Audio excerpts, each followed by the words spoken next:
Então vamos aprofundar na anatomia da medula espinhal? Por que é importante a gente dominar mais esse tema? Para entendermos lá na frente, no capítulo de trauma raquimedular, a semiologia das síndromes medulares. Por que é contralateral, ipsilateral, quais são as manifestações de cada síndrome, né? O que perde de motor, de sensitivo, enfim.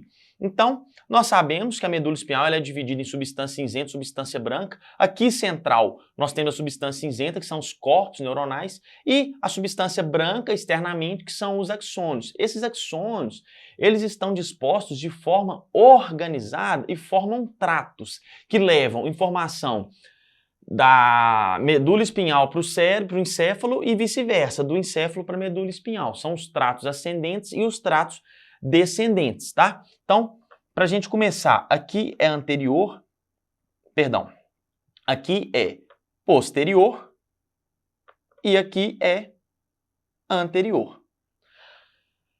Do lado aqui marcado em vermelho, nós temos representados os tratos descendentes, são os tratos córtico-espinhais, que têm função motora autônoma. Já em azul, nós temos os tratos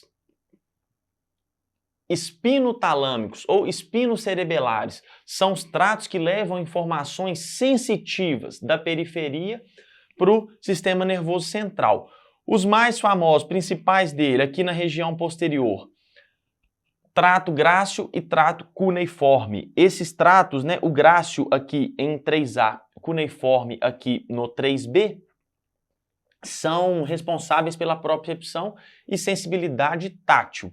Já aqui, um pouco mais posterolateral, você tem um trato espinocerebelar, que também é responsável pela propriocepção. E aqui, anterolateral, nós temos já um trato que é espinotalâmico anterior ou lateral, que são responsáveis pela dor e temperatura. Porém, eles são contralateral. Os tratos sensitivos de propriocepção, o grácil, cuneiforme e o espinocerebelar, são ipsilaterais. O trato espinotalâmico lateral, que leva informação de dor e temperatura, assim como o trato motor, ele é contralateral.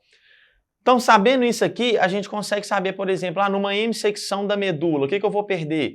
Você vai perder sensibilidade e motricidade ipsilateral ou contralateral. E outra coisa, que foi tema da questão do TEOT 2022, uma questão também difícil, ao meu ver.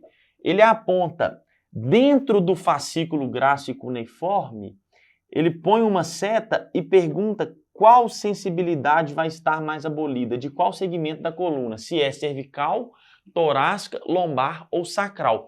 Então percebam que nos tratos grácil e cuneiforme, né, de lateral para medial, ou seja, de periferia para central, nós temos aqui coluna cervical, coluna torácica, coluna lombar e coluna sacral. Essa é a ordem. Já aqui, para o trato motor, para o trato córtico-espinhal, essa relação é inversa. A coluna cervical ela é mais central e a sacral é mais periférica. Então, assim, questão difícil, se aparecer de novo, todo mundo está ciente.